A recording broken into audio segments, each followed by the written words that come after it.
వృద్ధి రేటు అంచనా 7.5%, కరెంటు ఖాతా లోటు 1.5%, ద్రవ్యోల్బణం అంచనా 5%. ఇలా ఆర్థిక వ్యవహారాలకు సంబంధించిన చాలా విషయాలతో కొత్త ఏడాదికి సంబంధించిన ఎకనామిక్ సర్వేను లోక్సభలో ప్రవేశపెట్టారు ఆర్థిక మంత్రి అరుణ్ జైట్లీ.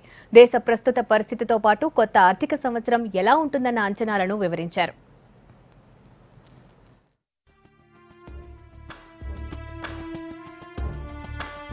నిన్నటి ఫలితాలు, ఇప్పటి కార్యక్రమాలు, రేపటి చర్యలతో కొత్త ఆర్థిక సంవత్సరానికి సంబంధించిన ఎకనామిక్ సర్వేను పార్లమెంటు ముందుంచారు కేంద్ర ఆర్థిక మంత్రి అరుణ్ జైట్లీ.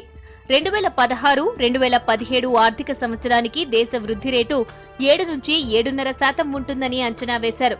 కరెంటు ఖాతా లోటు 1 నుంచి 1.5% ఉండొచ్చని ఎక్స్పెక్ట్ చేశారు. దేశ అభివృద్ధి కోసం పన్నులు చెల్లించే వాళ్ల సంఖ్యను పెంచాలని భావిస్తున్న ప్రభుత్వం సంపాదిస్తున్న వాళ్లలో 20% మంది ట్యాక్స్ చెల్లించేలా చేయాలని సర్వేలో ప్రతిపాదించింది. ఆర్థిక సర్వేలో ద్రవ్యోల్బణంపై కీలక విషయాలు వివరించారు ఆర్థిక మంత్రి అరుణ్ జైట్లీ.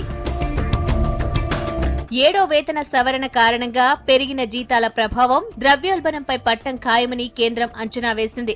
ఈ ఆర్థిక సంవత్సరానికి ద్రవ్యోల్బణం 4 నుంచి 4.5% ఉంటుందని భావించిన కేంద్రం ఈ ప్రభావాన్ని కంట్రోల్ చేస్తూ ధరలు అదుపులో ఉంచేందుకు చర్యలు తీసుకోనున్నట్టు తెలిపింది.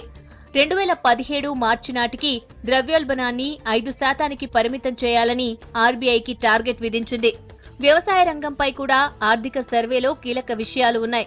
డిమాండ్ ఉన్న పంటల వైపు రైతులు దృష్టి పెడితే మేలు జరుగుతుందని సర్వే రిపోర్ట్ చెబుతోంది. రైతుల సబ్సిడీ మొత్తాలు డైరెక్ట్ గా బ్యాంకుల్లో జమ అయ్యేలా చర్యలు తీసుకుంటామని కేంద్రం తెలిపింది. మరోవైపు పాల ఉత్పత్తిలో ప్రపంచవ్యాప్తంగా మన దేశం మొదటి స్థానంలో ఉన్న విషయాన్ని సర్వే రిపోర్టులో కేంద్రం వివరించింది. ఆర్థిక వ్యవస్థకు కీలకమైన బ్యాంకింగ్ రంగాన్ని ఆర్థికంగా స్ట్రెంథన్ చేసేందుకు ఆర్థిక సర్వేలో ప్రభుత్వం కీలక ప్రతిపాదనలు చేసింది. 2018-2019 నాటికి బ్యాంకులకు 1,80,000 కోట్ల మూలధనం అవసరమవుతుందని అంచనా వేసింది.